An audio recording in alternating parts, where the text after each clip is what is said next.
On a hand, parked in front. Docks a Caulfield fires, scores! You are about to enter Habs After Dark with Recliner Sports. 3, 2, 1.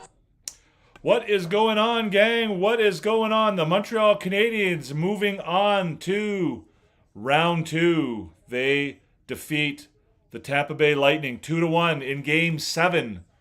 The winner take all Game 7. The Montreal Canadiens are now going to move on to the next round and play against the Buffalo Sabres, beginning, I believe, on Tuesday. I believe Game 1 will be on Tuesday night. The Canadiens, the rebuild continues, right? The next step in the rebuild. The Canadiens have now won a playoff series. They're moving up. They're progressing. Things are moving in the right direction. The Canadiens continue to move in the right direction. We are live. This is Habs After Dark. My name is Devin. We're live on YouTube as well as on TikTok. We will be taking your questions. We will be taking your comments. Whatever you got to say, we're here and happy to hear it all. Let us know what you thought of tonight's game. Let us know what you think about the Canadiens advancing to round 2 of the playoffs, what their chances are against Buffalo on Wednesday. I think I believe it is it Tuesday? I think it's Wednesday, which gives them a couple of days of rest to get back in the grand scheme of things. I think that the series against Buffalo will be a tough one, but I don't think it'll be any tougher than this series here tonight against the Tampa Bay Lightning was. So, les Canadiens de Montréal ont gagné ce soir 2-1 contre le Lightning de Tampa Bay. C'est un match de 2-1.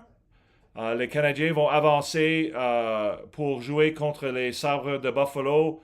La série de la deuxième ronde va commencer mercredi soir. Les Canadiens vont commencer la série à Buffalo. C'est une grosse progression pour la reconstruction des Canadiens. C'est une autre étape. Les Canadiens continuent de progresser vers leur but ultime d'être une équipe qui peut gagner plusieurs Coupes Stanley, être une équipe en contention. Contention, c'est un vrai mot? In contention pour gagner la Coupe Stanley pendant plusieurs années. So the Canadiens, again, another big step in their rebuild towards becoming a perennial contender. Huge for the Montreal Canadiens rebuild. Huge experience for the Canadiens. How many young groups have been through a Game 7 in the playoffs? The Canadiens have now experienced that. They know what it takes to win in that type of situation. And here we go. Frank asks, when are we playing the Sabres? It starts on Wednesday, Frank. The series against the Sabres will start on Wednesday. So welcome to the show, guys. Welcome to Habs After Dark. My name is Devin. We go live after every Montreal Canadiens game. We've been live over all of the playoffs here. And it's been a great series. Again, I don't think I've ever seen a series that was as close as that one. I believe the teams were separated by a single goal. From beginning, even the empty net toward, at the end of the game, they couldn't even get a goal on the empty net. That's how tight and close this series was, right? Slavkovsky going in one-on-one on Brendan Hagel, and Hagel makes a spectacular Hail Mary type play to keep the puck out of the net. So welcome to the show. If you're new here, it's great to have you. Thanks so much. This is Habs After Dark. We try and give you the opportunity to talk in an objective and intelligent way about the Montreal Canadiens. If you're tired of the lazy and false narratives that just sort of get thrown around about the Montreal Canadiens, then this is maybe the place where you can come by and have a different kind of conversation about the team. We don't panic here. We like to sort of take a bit of a more nuanced approach to the Canadiens. And if you are interested in that, then this is a great place for you, and we certainly welcome you all to join us. If you're watching on TikTok, you can come join us on YouTube. The channel is Recliner Sports 4. We do welcome you to come here. You will get to see better graphics and all of the other stuff that goes along with our show if you do join us on YouTube versus watching on TikTok. If you are on TikTok, we will certainly answer your questions as well. So if you are over there on TikTok, then tap the screen. Let's see if we can get as many people in as we can. Because whether you're on YouTube or TikTok, it's not my goal to sort of sit here and just talk at you guys about the game. I would much rather have a conversation with you guys by responding to your questions and comments. So let's see. The Sportsnet announcer says it's the first time a team wins the series with 9 shots. Yeah, I wouldn't be surprised, Frank. I'd be surprised if there were very many teams that won games in the playoffs, let alone a game 7 with only 9 shots on goal. I wouldn't. It would be surprising to me if that was if anybody else had done that. But yeah, it's sometimes you win games when you don't have your best stuff, right? Sometimes you have to win despite not being the best team on the ice. I would say that on Friday night, Tampa Bay was not the best team on the ice, and their goaltender certainly allowed them to win a 1-0 game in overtime. And tonight, certainly the Canadiens goalie was the standout, and he was able to help the Canadiens win a game that they probably were not the best team on the ice tonight.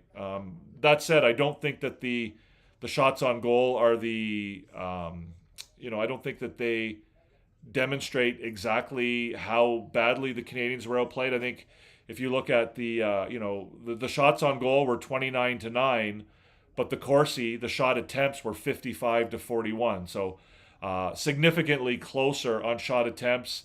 The Fenwick was 41-23, which is kind of lopsided. The scoring chances were 32-12, and the high danger chances were 7-3. In all. So again, the Canadiens were clearly outplayed. But again, I think the 29-9 shot count.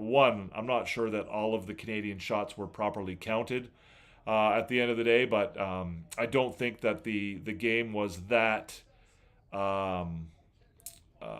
lopsided as the 29-9 shot count would seem to indicate. Helps with a strong goaltender, says Frank. I agree. When it comes to playoff hockey, having a strong goaltender is a big part of the equation for sure. Connor Compton, new to the show, I think. Connor says it's cool to see a changing of the guard in this playoffs. Ducks, Flyers, Wild, Habs, all being contenders. Absolutely, I think there's been there is a bit of a renaissance, if you want to call it that, going on in the NHL right now, both at the team level and the player level. Right, we've got there's a nice core group of young players coming into the league that are going to be the stars of the future. I'm talking about guys like Hudson and Celebrini and Bedard and Leo Carlson, Cutter Gauthier, Ben Kindle. There's Porter Martone looks like he might turn into something. Yeah, so it'll be interesting to see how those players and those teams. I have my thoughts about some of those teams I think some of them are doing it better than others, as far as bringing themselves into the equation or into contention in the NHL. I think the Ducks are not really doing things the way I think is the best way to do it, but they're obviously having a successful playoff this year, and so we'll see where that takes them. Now it's going to be bye-bye Canadian face to Buffalo. Okay, I don't understand exactly what that means, 57. But you be you, man. Do your thing. Yeah, but it is. I think you're right. I agree with you 100%, Connor. It is really exciting as hockey fans to see, the new generation of players coming along and the new generation of teams. And again, being a Montreal Canadiens fan, it's it's even more special because the Canadiens have a number of those players. I think that there's obviously you've got guys like Suzuki and Caulfield that have already sort of made it to a certain level, but you've got guys like Slavkovsky and Hudson and Demidov, who are coming up right behind them to be the next sort of level for the Montreal Canadiens, and it's going to be an interesting number of years to come. There's even players that we're not even really thinking about that are going to come into their own, like Ryan Leonard and Benson in Buffalo, and like all of these young guys that are sort of taking their spot on the big stage. So it is 100% going to be fun to watch. As a Canadiens fan, it's fun to watch the rebuild and to see that they're progressing towards their ultimate goal of being perennial contenders. But it's also going to be exciting because the competition that they'll face will be really, really fun as well. Mo Goats is asking me for a prediction for the series. I don't do predictions, Mo Goats. There's really no value in predictions, to be honest with you. I think both teams are strong. I think both teams will have an opportunity to win. The Buffalo series will be different than the Tampa series in that the Canadiens will not be facing a team that is so significantly more experienced than they are. Buffalo finished 2 points ahead of the Canadiens in the standings this year, so they're pretty evenly matched that way. But yeah, I think it's going to be a pretty evenly matched series. I think both teams will be equal to the task or up to the task. Whether or not, I don't know that it'll be as tight of a series as this one was with Tampa. It was really tight playoff hockey against Tampa. I think you'll probably see things get a little bit looser maybe in the Buffalo series. But as far as a result goes, I'm not gonna throw anything out there prediction wise. I don't think there's really any value in doing it. Frank says yes. It's exciting to see them youngsters do really good when she's got a chance like any other teams against Buffalo. This is playoff. Yeah, it is. It's great to see the young players. Like I said, it's a new age for the NHL, and it's this year with Celebrini getting into the 100-point club, and Bedard obviously showing what he can do, and as that team continues to improve, I would expect his numbers to get better. And like I said, in Montreal, you've got again, you'll call me biased, you'll call me whatever you want, but Lane Hutson is the best defenseman in the NHL right now. There's no, people are getting a chance to see it now. The idea that he is a one-trick pony and that he's an offensive defenseman who is a liability defensively that argument doesn't hold water. It's a lazy, false narrative. His game on both ends of the ice is just unbelievable, and right now he's as good or better than anybody in the league. And again, I know I'll get some response to that, but I'm okay with that too. Matt says Dobesh for Conn Smythe. Well, if they give out the Conn Smythe after the first round, then Dobesh is probably in the discussion. Matt, I'm with you 100%, but there's still a long ways to go, and if Dobesh can continue to play the way he played in this series, and in particular tonight, I think it will bode well for the Canadiens and their chances to make a run at things this year in the playoffs. Tonight and also on Friday night, he was extraordinary, and tonight he stared down this generation's probably best playoff goaltender, right? Like, who in this generation, the last 10, 15 years has been a better goaltender in the playoffs than Andrei Vasilevsky, right? And, tonight the two faced each other down, and, I don't think you can put any blame on Vasilevsky. I don't think he played badly, but Dobesh certainly did not blink and did not shrink in the face of that pressure. He's an elite. You're talking about Lane Hutson here. He's an elite defenseman. I agree with you 100%. He is. He's an elite defenseman. If you watch him, he doesn't do it in the traditional way. He's not a guy who's going to, body guys or beat up guys in front of the net. But as far as, winning battles and keeping people away from his net, he's as good as anybody. And, you watched him tonight. He's so aware. He's so tenacious. He's so competitive. The idea that he's somehow a liability on the defensive side of the puck is just, it's not factually correct. Connor asks, talk a little bit about St. Louis being behind the bench and what having him provides for these young players. Well, I mean, obviously bringing Martin St. Louis in to coach the Montreal Canadiens was, a bit of a move out of nowhere. People didn't really consider him to be the guy, or even to be somebody who was in contention to being an NHL coach. And the decision was kind of criticized and sort of ridiculed in a way when it first happened. But what Marty St. Louis brings to the game, he brings passion. He brings a certain hockey knowledge. He's a hockey lifer. He's a guy who absolutely loves the game. He's a teacher, but more than that, I think he understands. He understands the human side of things, right? He understands how to treat people.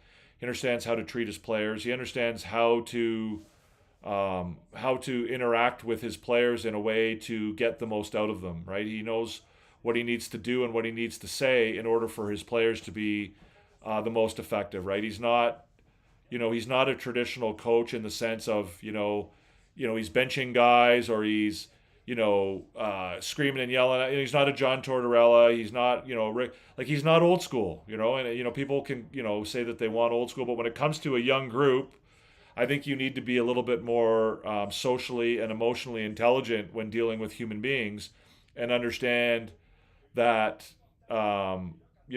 there's a certain way to get the best out of players, and screaming and yelling and benching guys and all of that is not the way to do it, right? And, maybe you don't want to be buddy with everybody, and you don't need to be their best friend or whatever, but you do need to sort of understand who they are and where they're coming from, and be more of a mentor than some guy that they're scared to death of, and afraid to screw up in front of. And that's what Marty St. Louis has done, right? He's got an emotional intelligence, a social intelligence. He understands the game of hockey, but he also understands how to handle his players. And the fact that he was a new coach, I think, also helped. He was a new coach coming in to coach new players, and they're kind of, in a way, they're kind of growing up together, right? They're kind of growing up as a group, and Marty is part of that, right? He's not a guy who's up here coaching a bunch of players who are down here. They're all kind of learning things together and getting experiences as a group. Obviously he's got, a lengthy and successful NHL career behind him, which the players don't have. But, as far as a coach is concerned, he's learning as well. Callan Grieve says Marty and Rod are the two best players, coaches in the league. Yeah, I mean, I think they're probably two of the best coaches in the league. And I think at this point in the NHL, really, I think you need to be a player's coach in order to be successful in the NHL. Maybe there's some exceptions. If you're going in to coach a team that's, got a bunch of veterans and they're sort of on the verge of winning the Stanley Cup, maybe you can bring in that hard-ass type guy. Maybe, you can argue that, a team like Las Vegas can handle a guy like John Tortorella, or even, Edmonton might be able to handle having, one of these old school type coaches. But for the most part, to me, if you're going to be successful long-term in the NHL, we always talk about those types of coaches, those hard-ass coaches, old school coaches, having a short shelf life. Well, they have a short shelf life because players don't want to deal with them, right? Like their routine, their antics only last so long. But if you get a coach who, treats you like a human being, and teaches you and mentors you, and treats you right, then that doesn't have a short shelf life. That has a long shelf life, right? When the players respect you and you respect them back, it doesn't get to the point where they get tired of you and they've had enough of you. Leah, who is winning? The game is over. The Canadiens won 2-1. Ivan Demidov 93 says Caulfield has to be better. Yeah, I don't disagree. I mean, certainly on the offensive side of things, he has to be better. He has to produce better. But Tampa Bay, Tampa Bay has a vote too, right? And Tampa Bay is a good team, and they did a pretty good job of shutting him down this series. Now, the good news is that didn't sort of ruin, Caulfield didn't become a detriment to the team. He still was able to play the other aspects of the game well and to contribute in that way. And defensively, he was fine. But Yeah, I think, if the Canadiens are going to move on forward, I think that, Caulfield, Demidov, Slavkovsky, that whole group is going to have to produce more offensively. And I think I'm hopeful, and I also think that you might see more of that in round two. I don't think that the game will be nearly as tight as it was in game one, right? Game one, series one, the first round. Um, I think in this first round, I think you saw, two teams that knew that any mistake was going to be costly, and they were really, really on edge to not make any mistakes. And I think you'll see that change a little bit. Um, yeah, Frank says Marty St. Louis is a player's coach. He motivated his team in the third. Yeah, I think he motivates them all the time.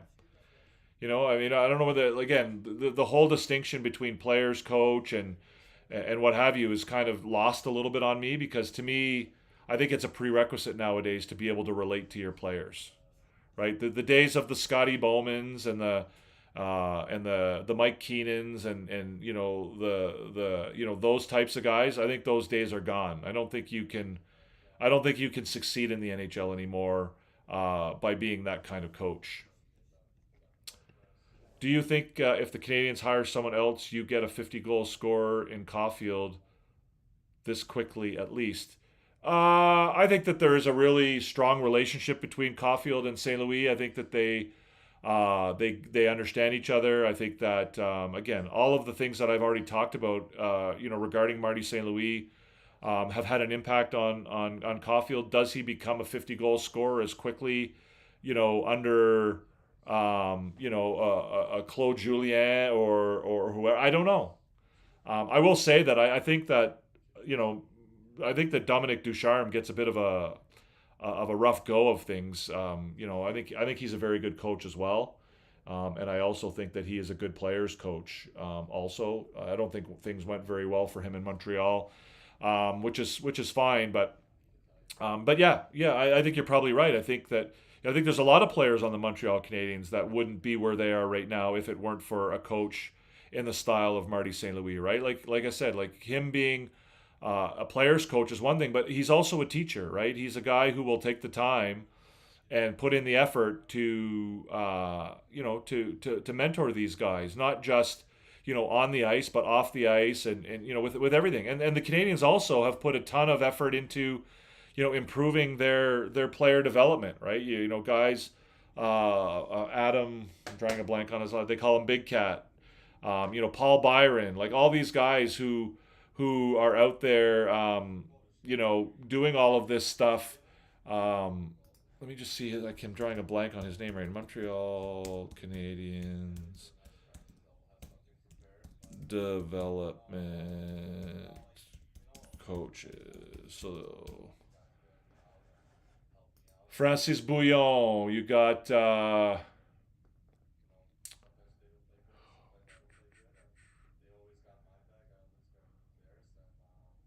Adam Nicholas, that's Big Cat. Scott Pellerin, guys like that, right? They've really done a huge job. Craig Cooper, what's up? Are you Craig Cooper from PEI? Probably not, but go Habs go, because Craig Cooper from PEI I don't think is a Habs fan. Um, yeah, like the development group team, right? Like the Canadians, you see, we're seeing so much video and stuff even over the summer coming out of Brossard and the Canadians training facility. And that's been something the Canadians have put a lot of effort into as part of the rebuild as well, right? These guys are staying in Montreal for the summer. They're on the ice. We saw Ivan Demidov on the ice. We see Lane Hudson on the ice all the time. We saw a bunch of players who were here over the summer, and that's a big part of it too, right? They're getting that additional coaching and that additional guidance from guys like I said, Adam Nicholas and Scott Pellerin and Paul Byron and David Savard, I think, is now part of that group. Rob Ramage, Francis Bouillon, all of these guys, Alex Burrows, like these guys are all part of making the Canadians. It's part of their rebuild, right? It's making the Canadians a better team. Scouting, development. Then you've got Marty St. Louis, who is a teacher, right? He's not a guy who screams and yells and does all that stuff. So I think all of that goes a long way to making the Canadians a better team. let's go to the scoreboard, guys. Let's do it quickly because I don't think it really matters tonight. It doesn't really, the Canadiens are in the next round, so I'm not going to spend a whole lot of time talking about the scoreboard. But again, a 2-1 final. The Canadiens get goals from Suzuki and Newhook. The first one comes late in the first period. Suzuki from Gouli and Anderson, deflection in the high slot on a Gouli point shot. Was it Gouli and Anderson? Am I sure about that? I think that was. Am I right about that? Yeah, Gouli and Josh Anderson. So that's Nick Suzuki's first of the playoffs. The Tampa Bay Lightning come back. The Tampa Bay Lightning just dominated that second period. They outshot the Canadiens. Canadiens ended up with no shots on goal, although I think they probably did have a couple that didn't get counted. And Tampa Bay was finally, despite the fact that the Canadiens were holding them off quite well, even though they were being outshot, Tampa Bay did get their goal finally on the power play. A goal from Dominic James, assisted by Dastu and Gonçalves. Again, a deflection from around the hash marks, not unlike Suzuki's goal. But again, the only way Tampa Bay was able to score, the only way Tampa Bay was able to get the puck past Jakub Dobeš today was on the power play. They did get 3 power plays tonight. The Canadiens only had 2, and that was their only goal of the game. The Canadiens get the winner on a bit of a weird play. Alex Newhook at 11:07 of the third period. Hudson has the puck at the point. He fires it towards the net. It kind of bounces around behind the net, and Newhook bats it out of the air, and it goes in off the back of Vasilevsky's shoulder. Newhook from Hudson and Gouli, and that was your game winner and your series winner. The Canadiens' 9th and final shot of the game. As far as the advanced stats go, like I said earlier, the advanced stats maybe indicate that the game was a little bit closer than the 29-9 shot count. 55-41 on Corsi, that's shot attempts. The hits, the Canadiens led 43-30 in hits for the game. So this whole narrative about the Canadiens being too small and not physical enough, I believe they out-hit Tampa Bay in all 7 games of the series. I'll have to go back and check to be sure about that.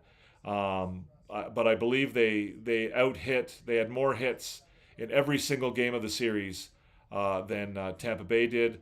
I believe they also, I don't know if they were leading in face-offs in every game in the series, but they were well ahead of Tampa Bay in most games of this series. Tonight it was 32-28. Last game, the Canadiens dominated the face-off circle even more than that. High danger chances were 7-3 in favor of Tampa, and the expected goals were 2.31 to 0.96. So that is your scoreboard for tonight's game. We'll get to the A team here shortly. But again, if you have questions or comments, guys, feel free to post them here in the comment section, whether you're on TikTok or you're watching on YouTube. The questions are what really makes the show. Si vous avez des questions en français, si vous avez des commentaires en français, on aime bien parler en français aussi, ici aussi. Alors, on invite nos spectateurs francophones de nous parler, de nous donner vos opinions, vos questions, vos commentaires, et on veut bien parler en français aussi. If your questions are in French or in English, we're happy to converse, to speak with you guys in French or English, so feel free to fire away, whether you're watching up here on TikTok or whether you're watching here on YouTube. If you are on TikTok, certainly come down and join us on the YouTube channel. Recliner Sports 4 is the name of the channel. If you are watching on YouTube and you do enjoy what you see, give us a thumbs up.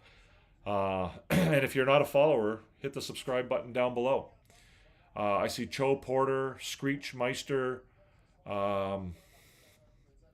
User 4000 is back. JD, Uga, Ivan Demidov, Sean Lanigan, what's up?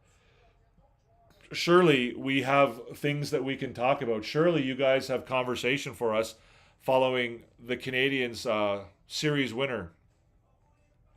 Do you think we reset the forward lines to regular season lines for the start of the Buffalo series? Yeah, I think they will. I think we'll probably see some degree of that. Sean Lanigan going into the Buffalo series. I think you'll probably see the Canadians put the Suzuki, Slavkovsky, Caulfield line back together. How they rig the second line, I'm not sure. Whether you see Gallagher stay in the lineup, whether you see Veleno get a shot, uh, whether you see Kapanen get an opportunity to get back in, I don't know. But I do think you'll see the first line put back together. I think. I don't know. I haven't really. Again, this is me talking. I haven't listened to any other commentary. I haven't heard any interviews or anything like that. I try not to listen to other podcasts and other commentators because, I think a lot of times people get caught up in believing what is said on those types of things. But I don't want to sort of taint my own opinion about it. But for me, I think there's a good chance that we'll see certainly that first line be reunited, at least to start the series. I think that the series will be a little bit different for that group. I don't think things will be as tight defensively, and I think there'll be more of an opportunity for them to get on track. On the offensive production side of things. So, yeah.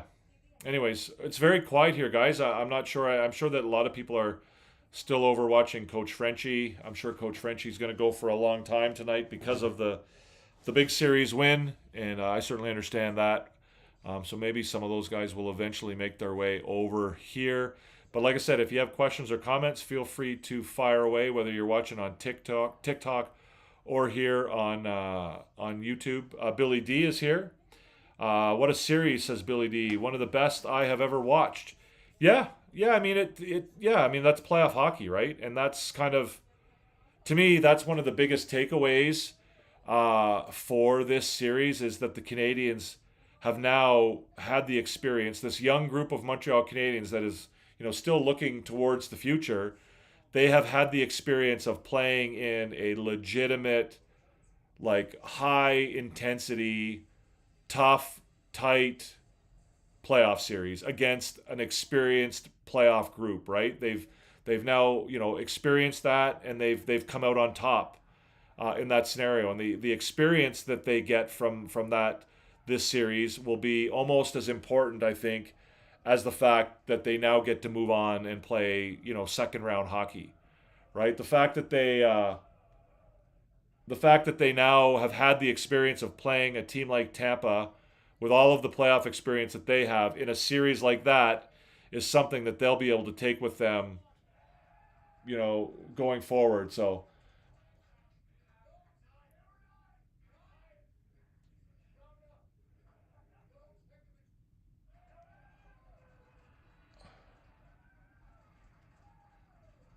I'll have to watch that later, but they're showing the dressing room.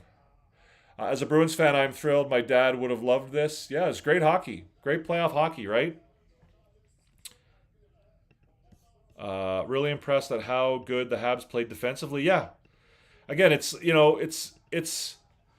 how good they played defensively, but also how well they responded to a series that tight, right? Like, it was the sense I got throughout the entire series was that, you know, any mistake was going to turn into a scoring opportunity, right? Any mistake was going to be really, really costly. And, it's hard to play that kind of hockey. It's hard to play 7 games of just pure high intensity hockey where you have to be at your best all the time, right? You have to be at your best all the time, because if you let your guard down for, 30 seconds or a minute, it's going to cost you. And to me, that's the big experience that the Canadiens players should take out of this game, is that, this was that kind of series. This was playoff hockey, right? You can say what you want about last year's series against Washington, and it is what it was, but it wasn't this, right? It wasn't this kind of hockey where, if the Canadiens, if their players made a mistake, Tampa Bay was going to pounce all over it, right? Yeah, Hagel had a good series, But beyond that, like Braden Point didn't do much. Kucherov didn't do much. Like I'll go back and look at their stats, but let me see. Tampa Bay Lightning playoff stats. So what do we have? 8 points for Hagel and Gensel, 6 for Kucherov, and then after that, it's 3 for James, 3 for Gonzalez, 3 for Moser. So, I thought that they did a pretty good job of shutting down the opportunities for a team that, has some pretty solid players. Now that kind of cost them a little bit on the offensive side of things, right? We didn't get a ton of scoring from, the guys that you would expect from, like, Caulfield 4 points, Texier had 4 points, Suzuki had 6 points, Hudson had 6 points. But yeah, they I think in a way they kind of sacrificed their offense a little bit to make sure that they kept the series tight the way that they did.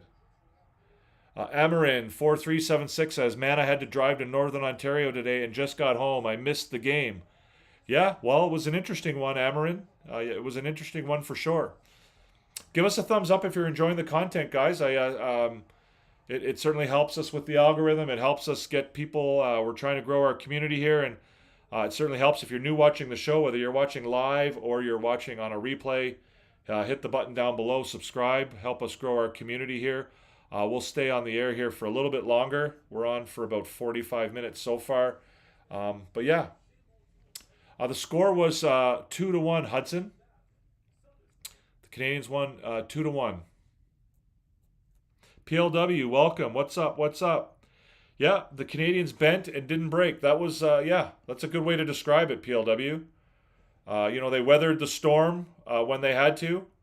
But their goaltender kept them in it and played the kind of game you hope to have from your goaltender. And when they did get their opportunities to score, they did.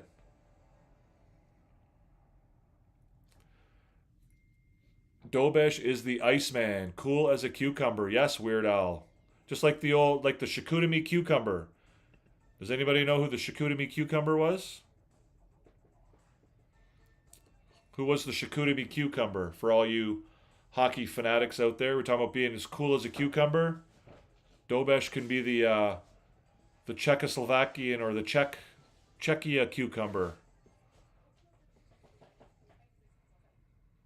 But yeah, PLW, you're bang on, right? Sometimes in the playoffs, you got to bend and not break, right? In Game 6, Tampa Bay bent but didn't break. And their goaltender kept them in the game and gave them an opportunity to win late, obviously in overtime, and that's what happened, right? And tonight was, the roles were reversed a little bit. Yeah, the roles were reversed tonight. Tonight, the Canadiens were the ones who had to, to survive the barrage, and they did. And, they were able to win it. Dobson was a big difference tonight, yeah. Dobson was played a big role tonight. He was a game time decision, and they put him in. And for a guy who hadn't played for nearly a month, he looked. I don't think he looked at his best, but he certainly made a number of really, really, really big plays. Especially on the defensive side of things, he was very good. Right? I don't know what his ice time was tonight. What was his ice time tonight for the game? Noah Dobson finished the game with 18:37. So for a guy who hadn't played for nearly a month to go out and play 18 and a half minutes is pretty impressive. Yeah, it's an impressive game for him. And I mean, he's only going to get better, and now he's going to get 3 days off to rest going into to the Buffalo series. We'll see what the Canadiens do as far as their lineup is concerned. Whether they move things around a little bit. I think they'll put the first line back together. But as far as, who, does Valeno come into the lineup? Does Gallagher stay in? Does, do you bring Kapanen back for an opportunity? Like, what does that look like? That'll be interesting to see how that works out. But yeah, it's exciting. We get to watch another at least 4 games, right? As Habs fans, like, but playoff hockey. We're gonna have playoff hockey into the middle of May now. When's the last time we were able to watch hockey until the middle of May? Like, imagine what Monday morning, imagine what tomorrow morning downtown Montreal. Like, what's the weather going to be like? Alexa, what's the weather forecast for Montreal, Quebec tomorrow?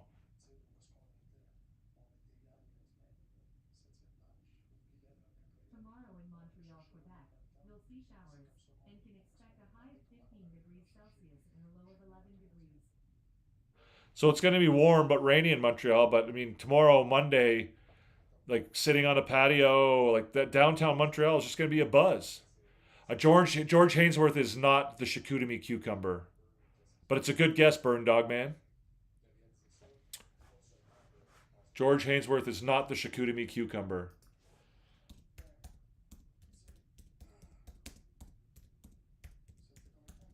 This is a goaltender that everybody knows. Every hockey fan knows. Yes, it is George Vezina. Georges Vezina was referred to as le concombre de Chicoutimi for his cool demeanor on the ice. The Chicoutimi cucumber. Jakub Dobesh. What's Jakub Dobesh's hometown called? He's from Czech, but what's the town called? Let's see if we can... Ostrava. That's not as... Can't say the Ostrava cucumber. Too bad his hometown doesn't start with a C. So what do we got, guys? Everyone's so quiet here. Come on, we can't be this quiet. The Canadiens just made it to the second round of the playoffs. Just knocked off the Tampa Bay Lightning, right? Team that was favored to beat them. I don't know what... depending on where you were going looking for your odds, but I think for the most part, there weren't a lot of people that were calling for the Montreal Canadiens to win this series. But yeah, great series for the Montreal Canadiens. They win 2-1. Knock off Tampa Bay. Now it's Buffalo's turn. I never trust the experts. Yeah, no, that's fair, Harry. But again, it's not just the experts. I mean, there was a... Tampa did finish ahead of Montreal in the standings this year. They were a more experienced team, so they're, in a certain way, the odds were against Montreal. But the Canadiens came out on top. Ryan Valley, I don't know the rest of your name, man. I don't know how to say all that. Mr. Smiler, what's up? But yeah, no, it's fantastic. I don't know if you guys enjoyed it. I even had to break out my barber pole jersey. I started the series with my Arbor Jackeye white Habs jersey on. I got a couple wins out of that. Then I had to discard that when the Canadiens lost. Then I had my red Saku Koivu jersey, and that gave us a win and then a loss. And then tonight I had to pull out the PK Subban barber pole jersey. This one will be on for Game 1 against Buffalo, as will my Washington Nationals hat. So yeah, but then I've got one more jersey to go. I've got one more jersey that I can wear, one more Habs jersey. So I've got 4 altogether. So this will be this is the number 3, and then we'll have to go back to the beginning and back to the Arbor Jackeye white jersey. But yeah, huge game for Montreal. Nobody seems to want to talk about it here. I think everybody's probably still over watching Coach Frenchie. He'll probably be on for a while yet. Let's see, Coach Frenchie, what are you doing over there?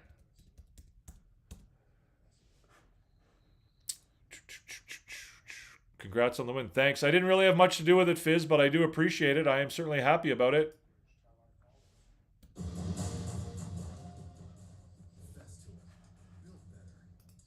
Coach Frenchie is still live.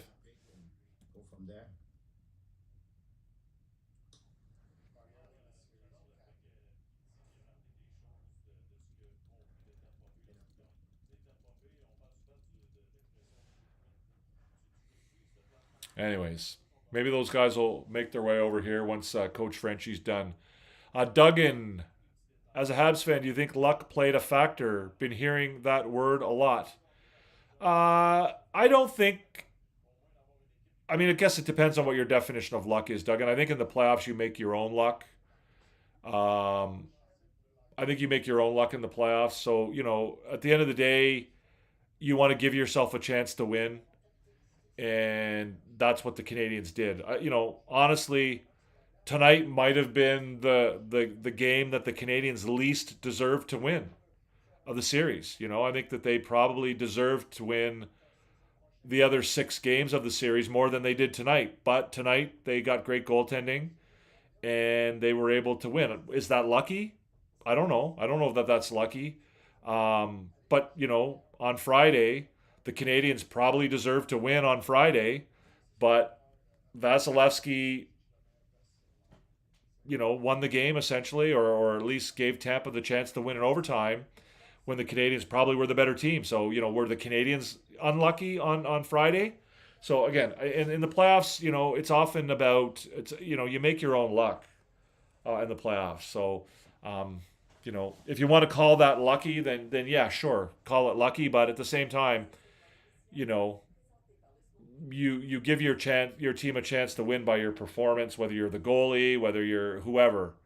But yeah, Sullivan Street. I'm not sure why they came out flat this game. Bullets were flying. Montreal was not. I don't think they were that bad in the first and third period, Sullivan Street, but the second period was definitely a bit of an anomaly.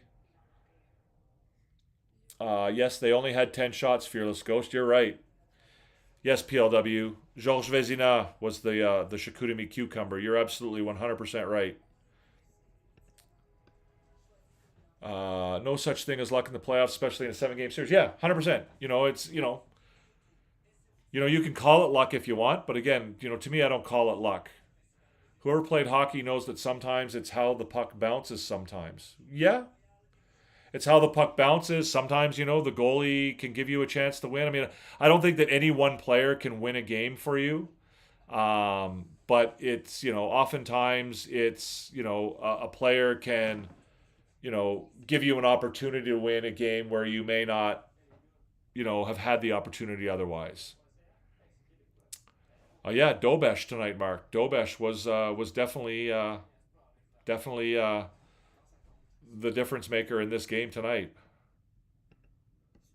I agree completely, PLW. I said this earlier. PLW says I expect different hockey versus Buffalo, more goals, not as tight hockey. Yeah, absolutely. Right. This was a game where for 7 games, both teams knew that any lapse in any lapse at all was going to result in either a goal or a serious scoring chance for the other team. And both teams just played such tight hockey and didn't give the other team anything, and knowing that if they did, they were going to pay for it. And I think the series will be different in Buffalo. Buffalo doesn't have the playoff pedigree that Tampa has.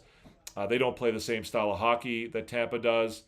I think that Tampa realized very early on in this series that they were not going to beat Montreal if they, tried to play run and gun hockey with them. They realized, pretty quickly that, they had to lock things down a little bit on Montreal and sort of win with their experience and their knowledge of playoff hockey and how to win, tight playoff hockey games. Tight playoff hockey games where you may not be the best team, but you can still win games, give yourself, a chance to win. And I think they did that in at least, 2, maybe all 3 of the games that they won in this series. But yeah, I think you're right, PLW. I think it will be different in Buffalo. Buffalo doesn't play the same style of hockey, and I don't think things will be nearly as tight. Habs Sabres series should be just as intense as this one was. Yeah, I think it will be intense, but maybe intense in a different way. As a Bolts fan, I gotta wonder if it goes our way with more discipline. Yeah, I don't agree with that, Xavier. I don't honestly. Again, I may be biased, but I think that the Canadiens were the better team in this series. Probably in 5, if not 6, of the games. If crazily enough, the one that the Canadiens probably were, their worst game overall was probably Game 7. But, I think they probably deserved to win Game 6. And I think you could probably argue that they deserve to win at least 3, if not 4, of the first 5 games of the series. So, I think the Canadiens were the better team tonight. The better team in the series.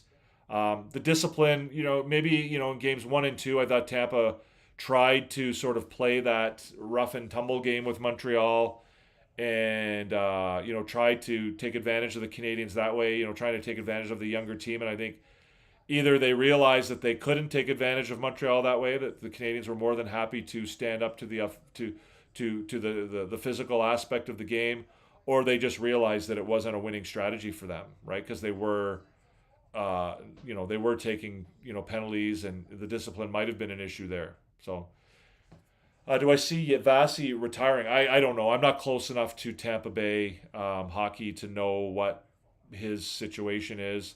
I know that he, has maybe struggled a little bit the last couple years, and he's obviously getting older, as we all do, and has had a couple injuries. So, I don't know. Xavier, the Lightning have a lot to address this offseason. Yeah, I think, anytime you get knocked out in the first round, the question, I guess, for Tampa becomes, are they able to sort of, retool on the fly, get rid of some of the dead weight, bring some new guys in. They've obviously got a good core. Kucherov has still got a number of good years ahead of him. Hagel, Point, Gensel, McDonough. I don't know if Radish was a flash in the pan this year, or whether that's a real thing. They probably have some work to do on their defense. Hedman, we'll see whether Hedman can come back or what he looks like. But yeah, all the games were pretty physical. Yeah, they were all physical, Fearless Ghost, but I think in the first 2 games, I think there was more of the after the whistle kind of, garbage. I don't think, after game 2, that kind of went away. But again, I'd have to go and check, but I would venture to say, and I'm pretty sure that the Montreal Canadiens out-hit Tampa Bay in all 7 games of this series. I suppose I can probably look that up. Maybe, I don't know if quickly is the right word, but no, I don't think I can do it right now. So, but yeah, Habs in 3 versus Buffalo. Well, that'll be an interesting one if that happens, J-Boy. I don't think that's going to happen. Vazzy has a couple more years. I think Hedman's gone. Cooch and Point have to show up. Yeah, but again, Cooch and Point have to show up is, like I said, the other team gets a vote, right? So you can be Kucherov and you can be Braden Point, but you can be, Nick Suzuki and you can be Cole Caulfield, right? And, I think everybody would say that the offensive production of those 4 players in this series was less than what you would have expected from them. But, they were playing against good hockey teams that had a plan in place to defend them. Right? And so, you can say that they need to be better, but at the same time, playoff hockey can be tough. And if the other team is game planning specifically to shut you down, it can be tough. Yeah, Suzuki scored a goal tonight, but that was his only goal of the series. What's up, Entertap? But yeah, there's another team out there, right? And they get a vote, and they're a part of it too. And so, to say that they need to, obviously if you're going to win, they need to be better, but sometimes the other team does more. Caulfield needs to find his game. The depth of Montreal was revealed this series. Yeah, I don't think that Caulfield became a detriment to the team. Obviously, you rely on a 50-goal scorer to score goals, and he didn't in this series. But at the same time, he didn't become a problem. He wasn't, his defensive game didn't disappear. He didn't become irresponsible and start making a bunch of turnovers and not doing the other, so we'll see.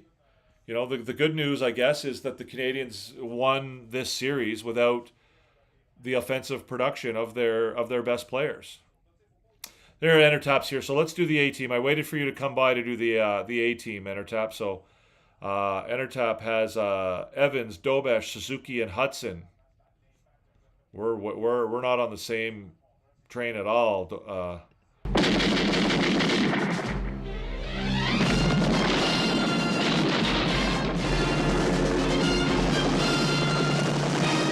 they did show Xavier. That's what I'm trying to say. So I got Slavkovsky, Danault, Newhook, and Dobesh. So very different than you, Entertap. We'll be interested to have the chat and figure out why we're so different here. For me, Slavkovsky, I thought he was offensively the most dangerous player on the ice for the Canadiens tonight. I thought he handled the puck really, really well. Had a number of good scoring chances. There was one shift there where he had I think he hit a post and then got the puck back and forced Vasilevsky to make another great save. I believe that was in the first period.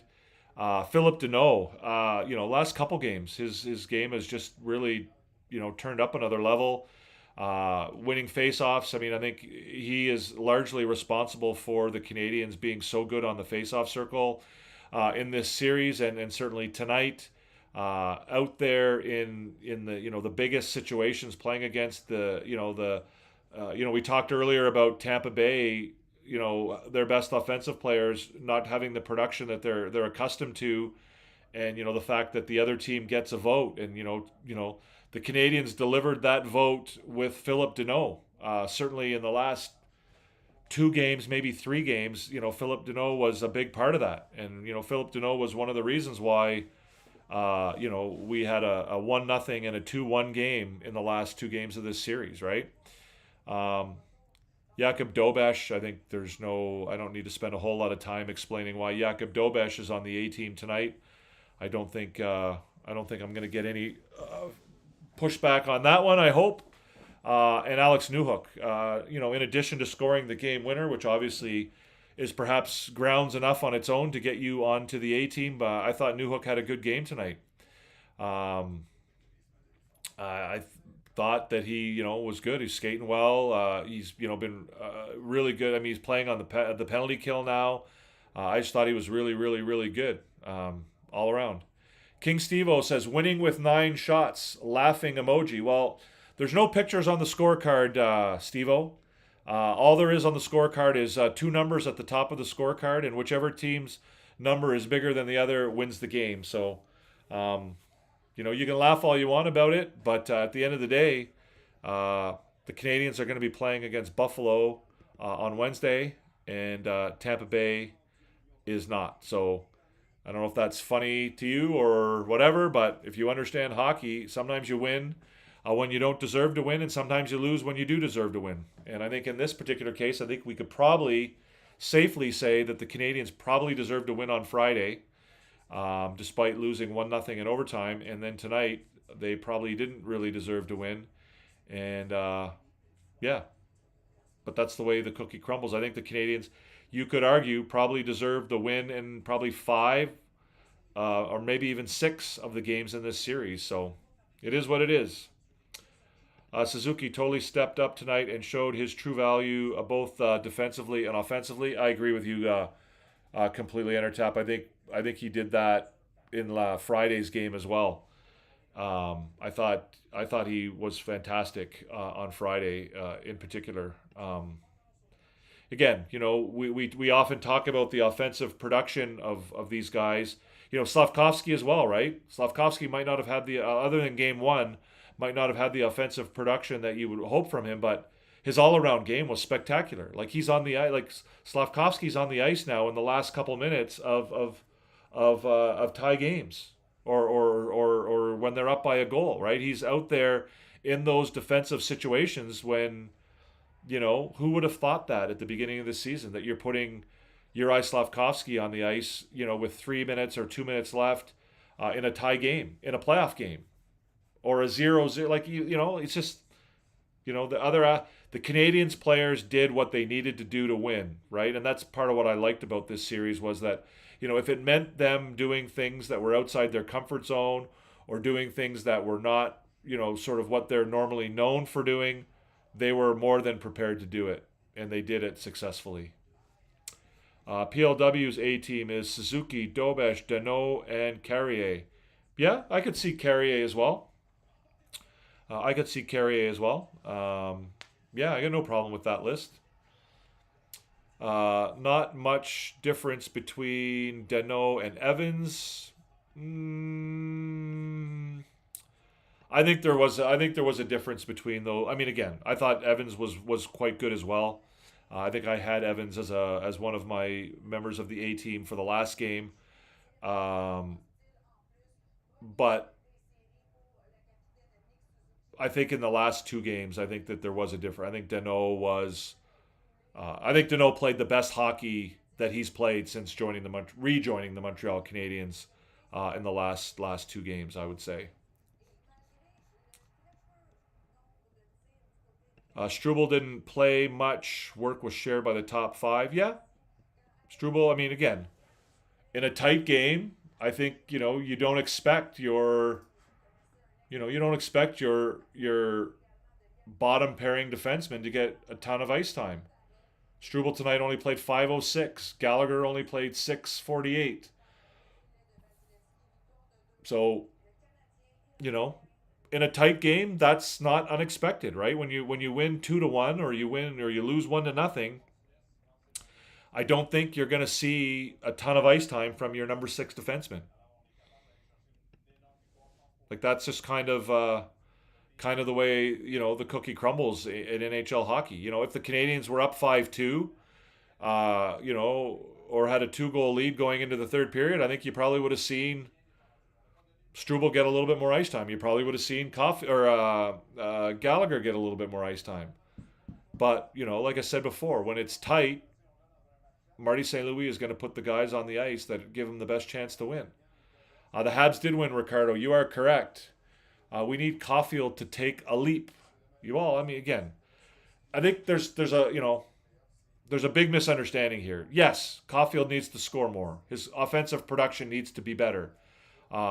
If the Canadiens are going to continue to progress along the way in the playoffs. But again, it's not like he became a detriment to the team. It's not like he became a problem. It's not like he became a guy who was on the ice throwing blind passes and wasn't, doing his job or meeting his responsibilities on the defensive side of things, right? He still did his job. And, sometimes, guys need to do different things in order to succeed, for the team to succeed. And, you also have to understand that, Tampa Bay is a pretty good defensive hockey team. And they're a pretty well-coached hockey team. And they're not just going to let Cole Caulfield go out there and do whatever he wants. And, I agree. The production needs to be better, not just from him, but from, Demidov, from Suzuki, the whole team needs to be, they need to produce more goals. The Canadiens are not going to go through these whole playoffs winning games 2-1, right? They need to start scoring goals.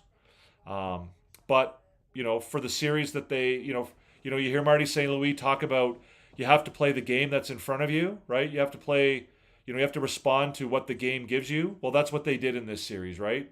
They responded to the game that was put in front of them by Tampa Bay, and, they beat Tampa Bay at their own game.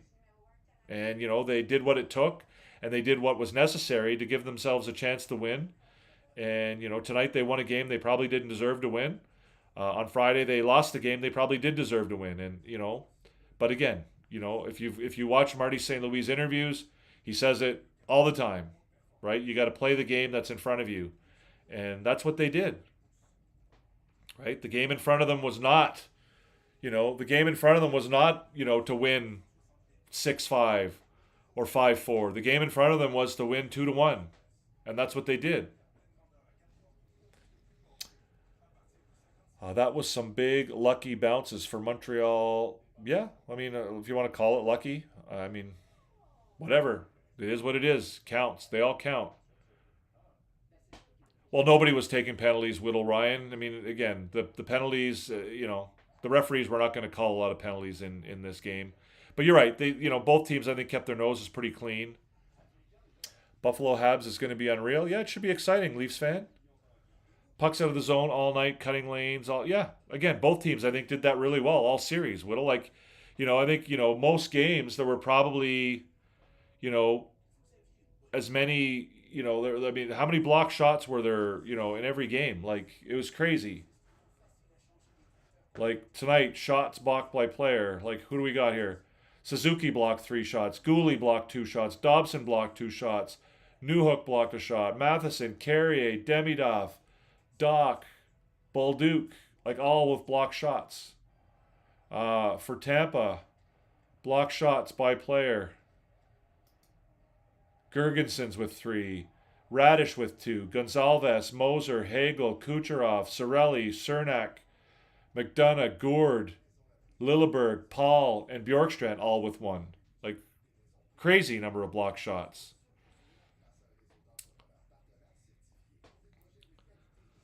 Slav's progression this year has been unreal. Yeah. Again, right? Doing what's necessary to win. Right? Tonight, Slavkovsky didn't get on the scoreboard.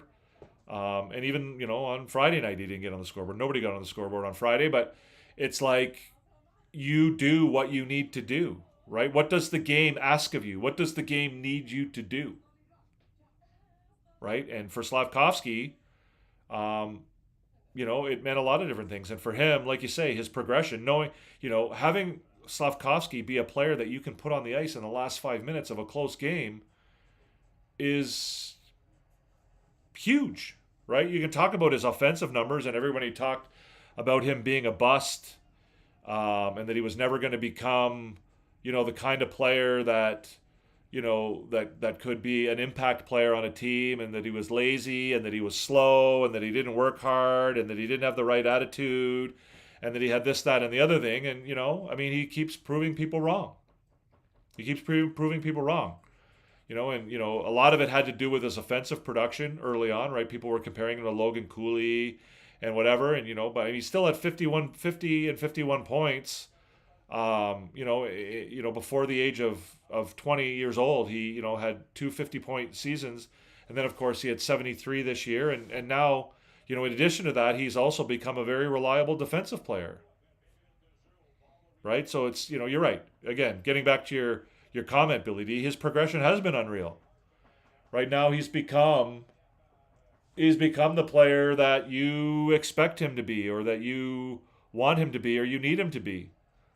But again, for me, I believed it all along. I mean, I faced, a number of people that, argued with me and said, oh, he's never going to become, he doesn't have the work ethic or the heart, or he's too soft to become an impact player in the NHL. And, Entertap and I were live on a show where that conversation went on.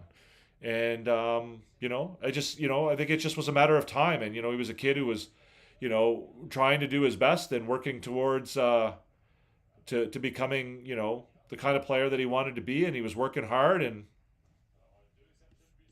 yeah, need to take more shots on goal though. Let's face it, Dobesh saved us tonight, but there were other games we deserved to win and didn't. Yeah. I think they have to do a better job of getting shots to the goal, right? Like tonight, shot attempts were not that far off, right? The Canadiens had 41 shot attempts tonight. The problem is only 9 of them made it to the goalie or made it to the net. So, from a shot attempts perspective, the difference between the two teams was only 55 to 41. It's, I guess it's a chicken or an egg situation. Do they need to get more shot attempts so they can get more shots on goal? Or do they just, they need to be more accurate with their shot attempts? But yeah, you're right. I think the Canadiens are not necessarily a team that worries a ton about shots on goal. I think they're quality trumps quantity a lot of times. But yeah, I agree. They need to get more. To me, they need to get more scoring chances. If I'm looking at a stat, I'm not necessarily looking at the shots or the shot attempts. I'm looking more at the scoring chances and the high danger scoring chances. And tonight, they were scoring chances were 32-12 for Tampa, and the high danger chances were 7-3. And I think that's the first time. I think that if I'm not wrong, I think that might be the first time in the series that Tampa had more high danger chances than Montreal did.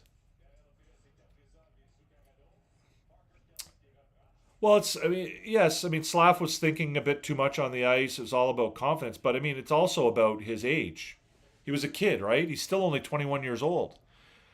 So, you can say he was thinking too much, but I mean, if the Canadiens hadn't been rebuilding, he probably wouldn't have started at 18 years old in the NHL, right? The Canadiens could afford to keep him in the NHL at age 18 because they were rebuilding and winning wasn't necessarily the biggest priority, and they wanted him to sort of grow and develop at the NHL level. And realistically, he probably would have played in the American Hockey League or stayed over in Europe for another year if that hadn't been the situation. So, yeah, he did have to grow, his confidence, and he had to get, but he was a number one overall pick playing in Montreal, and yeah, he probably was thinking a little bit too much, but I don't think that would be unexpected for an 18-year-old kid. And I think that's part of it. Yeah, hockey's too fast a game to think too much and be scared of making mistakes. And I think that's part of the benefit to him was that I don't think he was, Marty St. Louis early on anyway, wasn't a kind of coach that would punish him for making mistakes, right? Like he was allowed to go out there and play hockey and learn on the fly at the NHL level because, Marty St. Playing for John Tortorella probably would have been a very different situation for a guy like Uri Slavkovsky, right? Like he, being benched and being yelled at, and instead, Marty St. Louis, especially like I said in those first couple years of the rebuild, was more than happy to give his players a chance to redeem themselves and to go out there and learn lessons on the ice, and not necessarily be concerned about benching them or punishing them when they made mistakes. Now later on, yeah, that became more of a thing when the team was more advanced in the rebuild, and they were more winning was more of a priority. But yeah, I mean for Slavkovsky, getting comfortable on the ice and getting comfortable in his own skin and knowing what his role was, and we're seeing the benefits of that. We're seeing the benefits of that now. Give us a thumbs up, guys, if you're enjoying the content. Hit that thumbs up button. I see we got four already. Maybe we can get a few more. Fitness King, thoughts on Vancouver and who you think will be the new GM, maybe new coach. Will we win the draft? Will it be like the 99 draft situation? A lot of questions there, Fitness King. I'm not going to spend too much time talking about Vancouver, but I'm preparing my application for director of hockey operations or president of hockey operations for the Toronto Maple Leafs, but unfortunately, it seems like that job has now been taken. So maybe I'll when I get that done, I'll send it off to Vancouver and apply for that job instead. As far as a new coach and a new GM, I think yes and yes. Will you win the draft? I have no idea whether. Colorado just scored to make it 4-2. Yeah, I don't know what the draft situation will be for Vancouver. Should they rebuild? Yeah, maybe. I don't know. Like, I don't know how much of an appetite there will be for a rebuild because I mean they've technically been rebuilding as it is, and it's not gone well largely because things kind of went sideways as far as off the ice stuff. But yeah, PLW. What do I think about the dock line? I feel in the last two games they were often in trouble, breaking momentum, etc. No, I don't agree with that at all, PLW. I think that the Dock line had a great series. I think Kirby Dock played really, really well. I think it took them a little bit of time to get rolling a little bit. But yeah, no, I don't. I don't see that. It's all good, Fitness King. I didn't mean to short shrift your question. But I do think there's a lot of work to be done in Vancouver. I think, again, it's too bad because Vancouver, I think, was heading in the right direction, but unfortunately, they got sidetracked and they got sort of taken off their track because of some of the stuff that happened off the ice. And I think that came probably from some lack of leadership from the coaching staff, some lack of leadership from the leadership group. I think Quinn Hughes needs to wear that a little bit, if I'm being honest. JT Miller obviously has to wear it a little bit. But yeah, the coaching staff needs to be responsible for that a little bit as well. So, but yeah, I don't want to spend too much time talking about Vancouver. Do I think Cooper is let go? I don't. I don't see them letting him go. Do you, Intertap? I don't think so. I mean, I'm not. I mean, I haven't really given it that much thought. To me, I think they'd be silly to let him go. I don't think that them losing this series. I think you could argue to an extent that Marty St. Louis adapted and maybe outcoached him a little bit in the last couple games, 2-3 games of the series. But again, I don't think that John Cooper is the reason why Tampa lost. I wouldn't put that on him. Matt Sundin, after doing autographs for 25 years, now lead hockey operation in Toronto. Yeah, I don't like the move personally. I mean, I don't really care because it's Toronto. That's not really my, it's not really my. I don't care about it, but I don't like the hire. Again, I the caveat is, of course, the Canadiens hiring Marty St. Louis to be their head coach was kind of seen as a weird pick as well, out of nowhere, and that obviously has worked out. But I'm not huge on just bringing former players in to be GM or coach just because they're former players. There needs to be more substance to them than that, and it'll remain to be seen whether Matt Sundin has any of that substance. But I don't see it, off the top of my head, I don't see it. Was I surprised the Oilers lost round one? It's sad that McDavid got 135 points. Seems Oilers need to upgrade goalies, maybe. D, wake up, smell the roses. Yeah, I don't think the goaltending is the problem in Edmonton. I don't think it's ever been the problem in Edmonton. I know that's an easy narrative that a lot of people are chasing, but I don't think that goaltending has ever been. I think defensive play overall has been a problem in Edmonton. As far as them being knocked out of the series of the playoffs, I'm not surprised. I mean, I guess I'm surprised a little bit that it happened to Anaheim, but I mean, Edmonton hasn't been good all year, and you add to that the fact that McDavid was injured and Draisaitl was coming back from a fairly lengthy injury. I don't think anybody would say it's surprising that they lost. As far as him going to another team, I mean, I don't see him going anytime soon. He could go to an American team.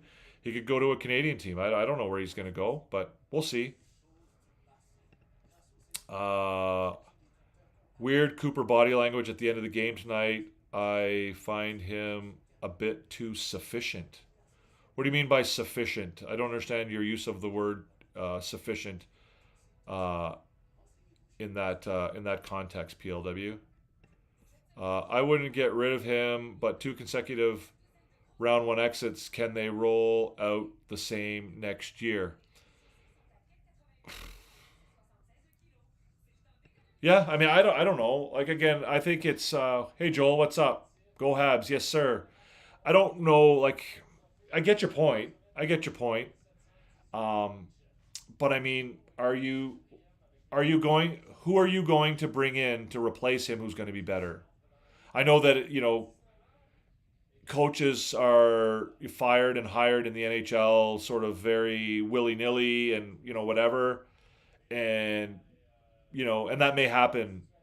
But to me, it would be a mistake, I think, to let him go. I don't know that you would find a coach to do a better job than him. I don't know that you would find a coach who would be better than John Cooper, whether it's to rebuild, whether it's to do whatever, retool. There we go. Minnesota scores to make it 4-3. I get your point, and I mean the way the NHL goes. Certainly coaches have been fired for less, but I don't see Tampa being a team that does things the traditional way. They're not a reactionary. They're not like the Montreal Canadiens. They're more like the Canadiens are now than they were like the Montreal Canadiens were under Bergevin, right? And, they're not a reactive team. They're not a team that makes sort of knee-jerk reaction type decisions. So I don't see it, but I do understand your point. And given the history of the NHL as a whole, I think you might say, I might agree with your point, but given the history of the Tampa Bay Lightning and the way they do things there, I don't think so. If that makes sense. Fitness King. Sens were a big disappointment. They seem to need to make some changes to get over losing round one. Very tough teams to pass by in their conference. Tampa or Ottawa Senators just have a lack of leadership. That's been their biggest issue for a number of years now. I think they have a lack of leadership on the ice. I think they have a lack of leadership off the ice, right? They haven't had a good coach in a number of years. I don't think their management group, I don't think they've had a good management group. I just think that they've got talent, but they don't have, they've got good players, but they don't have a good team. Let's leave it at that. In French, we say suffisant. Ok, je comprends pas. Alors, tu dis en français que tu penses que les gestes de Cooper à la fin du match ce soir, tu le trouves un peu suffisant, trop suffisant? Alors, je comprends pas encore, PLW. Sufficient to me doesn't. I don't know. I don't know what you're describing him as sufficient there. Maybe it's lost in translation. Hurricanes and Avs might be in the final. Yeah, that wouldn't be. Again, the top two teams in each conference. It wouldn't be outlandish.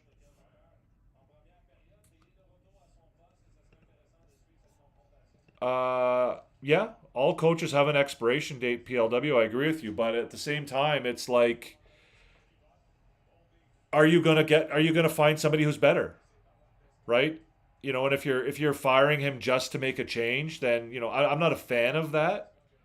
I mean, sometimes you got to fire a guy to make a change and to bring somebody in new or a new voice or whatever, but it's not like you're firing some bum that's whatever, like this is John Cooper. Like he's been the face of your franchise for a long time. So you're right that they all have expiration dates, but I just don't know that you're going to find somebody better. And I think that is the approach that Tampa is more likely to take. Tourigny's contract is up. Okay. Do you see him? He's in Utah, right, Tourigny? Do you see Tourigny leaving Utah? I think they'll probably look to re-sign him. Do I think Brady is not the right captain? Yes, I do think that Brady is not a good captain. And do I think Travis Green is not good? I also think that Travis Green is not good. I don't think Brady Tkachuk is a good captain in the NHL. I think he was given the captaincy in Ottawa way too soon. I don't think he's a good leader. I don't think he is disciplined enough or is able to control his emotions enough to be a leader on an NHL hockey team at this stage of his career. I don't think he sets a good example for his teammates. And while I think he's a good player, I think that he is not a player who I would want to have leading my team. Matt Babbs, John Cooper didn't necessarily get out-coached. I don't think he should go anywhere. I don't disagree. I don't think he should go anywhere. I think he might have been out-coached a little bit. I don't know, out-coached in the sense that, that Marty St. Louis tied his brain in a pretzel or anything like that. But I just think that, Marty St. Louis did some things in the last 3 games of this series that maybe Cooper wasn't able to respond to. And, that might have had to do with personnel as well. But yeah, I thought that St. Louis sort of mixing up his lines in the last few games kind of eliminated Cooper's ability to match lines, and he wasn't able to respond. The Raptors are eliminated. They lost to the Cleveland Cavaliers 114-102.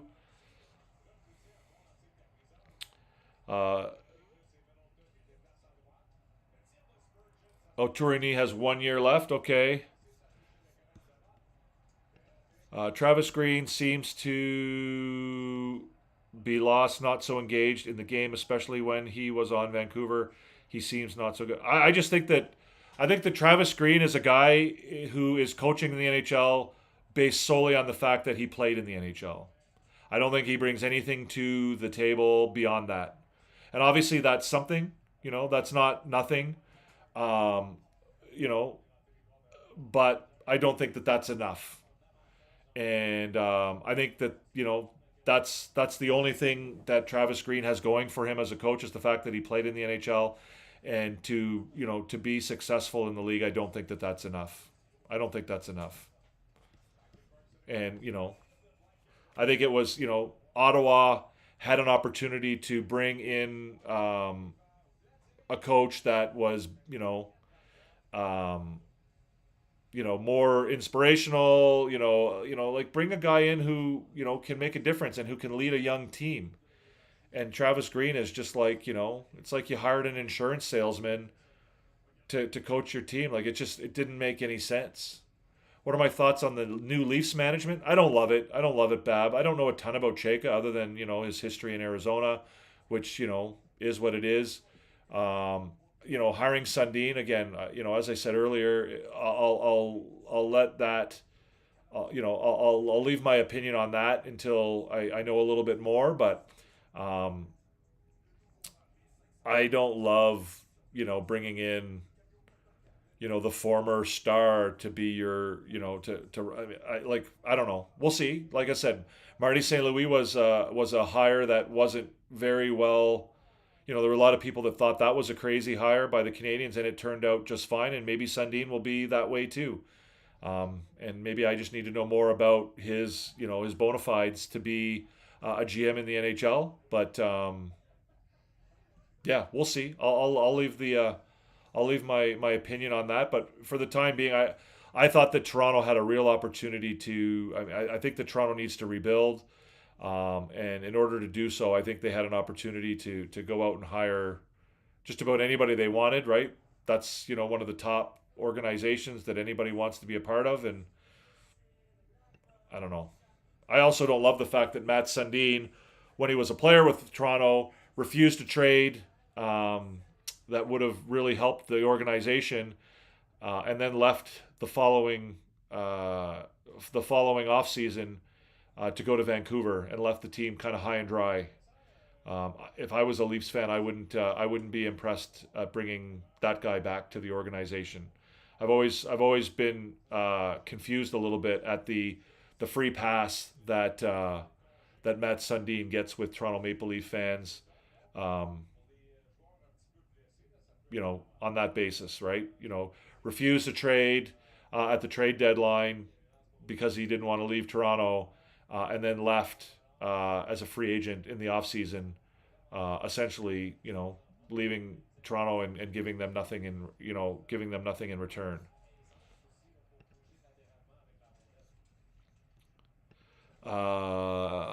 Yeah, maybe that's the right term in English. Like he looked satisfied with the result, a bit too much on top of things. Oh, I get what you mean now. Okay, so he looks satisfied.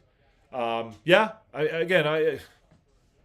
it's the same thing. Like to me, obviously, if the Canadiens had lost tonight, it would have felt like shit, and nobody would have enjoyed it. But at the same time, when you sat down and thought about it, maybe you would say the season was still a success, right? I think the Canadiens season would have been a success even if they'd lost tonight. right? I don't know what's going through his mind. I think that John Cooper is the kind of guy who probably doesn't always bit of a got a poker face sometimes, and maybe you don't want to show how upset you are on the ice in front of your opponents or in front of the media. But yeah, I don't know. We'll see. Hi, Miss Melina. I don't know that I know you, Miss Melina, but you seem to know my friends, so welcome, and it's good to see you. Thoughts on Tortorella in Vegas and his power to get Vegas winning again? Well, I don't think that Tortorella has that power. I think that Tortorella is a massively overrated coach. If you look at his history, he's not been a winner for the most part in the NHL. He's obviously had some successes many years ago. I guess I have less of a problem with Tortorella joining a team like Vegas, where it's a veteran group that probably is much more better equipped to deal with a coach like Tortorella. I had no idea why Philadelphia, with the young team that they had, I had no idea why they would bring Tortorella in to coach that team. That made no sense at all to me. But with an older, more veteran team that's sort of, arguably on the verge of winning, I think that, maybe it makes a little bit more sense to bring in a guy like Tortorella. But I don't think that Tortorella is the be all and end all. And I don't think if Vegas wins, it won't be because of Tortorella. I don't think it'll have anything to do with Tortorella. I mean, he's joining, a good squad with good players, with playoff experience. And they beat Utah in the first round, and you can say what you want about that victory. I think they probably should have beaten Utah. I don't think it's a surprise that they beat Utah. So now they'll have to play Anaheim. And so, they'll have a good chance to beat Anaheim. But, I mean, if they beat Anaheim, do you really think it'll have anything to do with John Tortorella? Right? I mean, so far they've gotten, I won't say an easy path to the conference final, but, certainly not the hardest path. So, again, if I think that, I think that if, he makes it to, the third round, I don't think it'll have anything to do with John Tortorella. Yes, it's 4-4 PLW. You are correct. Yes, Tortorella. Again, I'm not a Tortorella fan. I'm not a fan of that style of coaching. I'm not a fan of his personality. I'm not a fan of anything he does. I think he's a terrible coach. He stands for everything I disagree with from a coaching perspective, from a teaching perspective. I wouldn't have him anywhere near my team. But, again, if you are going to make an exception to that, it would be for a team like Vegas that is, pretty veteran, pretty experienced, and, can hopefully handle his roller coaster of emotions. So, Matt Babs, do I think Habs' first line will start producing more now? I don't know, obviously. However, I do think that, this series against Buffalo will be very different than the series against Tampa was. I think it'll be much more wide. I won't say it'll be wide open, but it'll be not as tight as this series was. There'll be a lot more open ice. There'll be a lot more opportunities, and I think that first line, hopefully, will take that opportunity to get their offensive production going, and they won't be relied upon as much to shut down as they were against Tampa. So I think the series and I don't think we'll be looking at 2-1 and 1-0 games in the Buffalo series. I think there'll probably be a little more high scoring and like I said, not as tightly and hotly contested. So yeah. Tortorella is just built for short-term success. Well, I mean, again, I don't even think he's built for that. Like, let's bring up his hockey DB. Like, so John Tortorella, obviously he had success, years and years and years ago, but so last year, he coached in Philadelphia and was fired before the end of the year. The year before that, out of the playoffs. The year before that, out of the playoffs. The year before that, out of the playoffs. The year before that, in Columbus, lost in the first round. The year before that, lost in the second round with Columbus. The year before that, he lost in the first round with Columbus. The year before that, he lost in the first round with Columbus. The year before that, he was out of the playoffs with Columbus. The year before that, he was out of the playoffs in Vancouver. The year before that, he lost in round 2 for the Rangers. Made it to the third round and lost the year before that. The year before that, he lost in round 1. The year before that, he was out of the playoffs. Lost in round 1. Out of the playoffs. Lost in round 1 and lost in round 1. So in 20 years, he made it past the second round once. And made it past the first round only 3 times. So, again, yes, he won the Stanley Cup in 2003, 2004. But like I said, in 25 years, so his first year as a head coach was in 99, 2000. He's coached one. Stand by. He's coached 1, 2, 3, 4, 5, 6, 7, 8, 9, 10, 11, 12, 13, 14, 15, 16, 17, 18, 19, 20, 21, 22, 23. This is his 24th season coaching the NHL. He missed the playoffs in 3, 5, 7, 10 of those years. 10 of those years he never made the playoffs at all.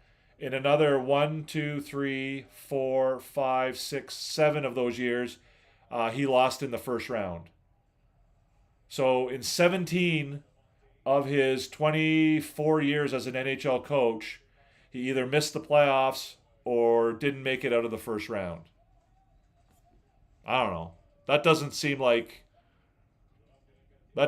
success to me. Whether it's short-term or long-term success. Right? He didn't have any short-term success in Philadelphia. He didn't really have any short-term success in Columbus when they hired him. He didn't have any short-term success in Vancouver when they hired him. He didn't have any short-term success, I guess maybe marginal success in New York. So, anyways, I'm not a Tortorella fan. Because of his personality, and I also think that he's massively overrated. As people view him as a winning coach, and like I said, 17 out of 24 years in the NHL, he either missed the playoffs altogether or lost in the first round. So, to me, Tortorella is not a good coach. Agree with me if you like, disagree with me if you like, but it is what it is. But anyways, guys, I think I'm going to end the show there now. We've been on the live for over an hour and 40 minutes. Is Coach Frenchie still going? I wonder if Coach Frenchie's still... Coach Frenchie put in a shift. I know. I figured he would be live forever with the Canadiens winning. Where is Coach Frenchie? No, it looks like he might be done for the night.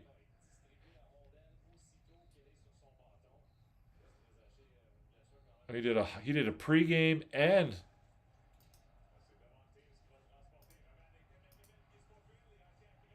Coach Frenchie's done. So, anyways, guys, I really appreciate everybody for coming. Will I go to a game in Montreal? I probably won't, Babs. Maybe. I have no plans to.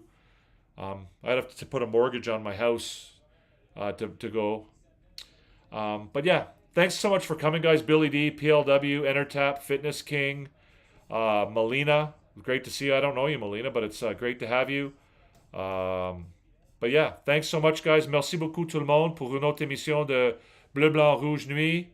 Habs After Dark, guys. Thank you so much. Another episode again. Great night for the Montreal Canadiens. A historic night in Canadiens history.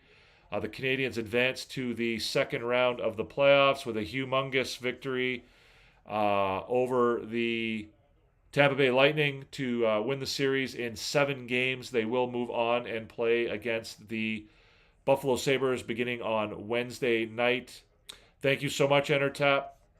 enjoy the rest of your evening. It's always great to see you. I appreciate you popping by and having your say. Always a good conversation when Enter Tap is in the comment section, as well as PLW and Billy D and Fitness King and everybody else. But Enter Tap always brings a little something special to the conversation. So I do appreciate that.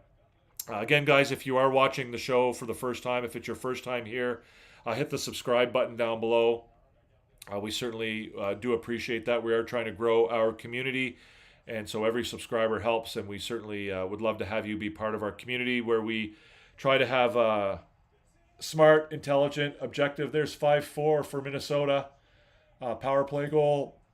We try to have smart, intelligent conversations about the Montreal Canadiens and the NHL in general. So if you are interested in that, then certainly hit the subscribe button. If you're enjoying the content, whether you're watching live or... Oh, it's a shorthanded. Okay.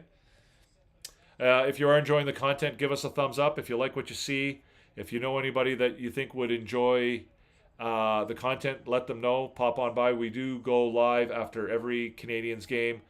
We have done that so far in the playoffs, and we will look forward to doing that again in round 2 with Buffalo. Alors, l'émission Bleu, Blanc, Rouge, Nuit, on est ici en direct chaque soir après les matchs des Canadiens. Ça prend environ 10 minutes à se préparer, mais après ça, on va être ici pour parler intelligemment, objectivement au sujet des Canadiens de Montréal. Alors, si ça vous intéresse, donnez sur le bouton en bas. Devenez membre de notre famille, de notre communauté. Alors, on vous invite à venir nous parler au sujet des Canadiens. Yeah, that's about it, guys. Thank you so much. I hope that you... 5-5. Is Colorado gonna score to tie it up here? You're giving me a little bit of spoiler here, Joel, but I'm sure it's a defensive struggle between Colorado and Minnesota. But that's it for tonight, guys. Again, thanks so much. Canadiens win 2-1. They win the series, 7 games. They move on. They'll play Buffalo on Wednesday. I look forward to seeing you then. In the meantime, enjoy the rest of your evening, and I hope that you have a great night, and we look forward to seeing you next time. Peace out. Hoffman, Monahan parked in front. Dr. Caulfield fires, scores! You are about to enter Habs After Dark with recliners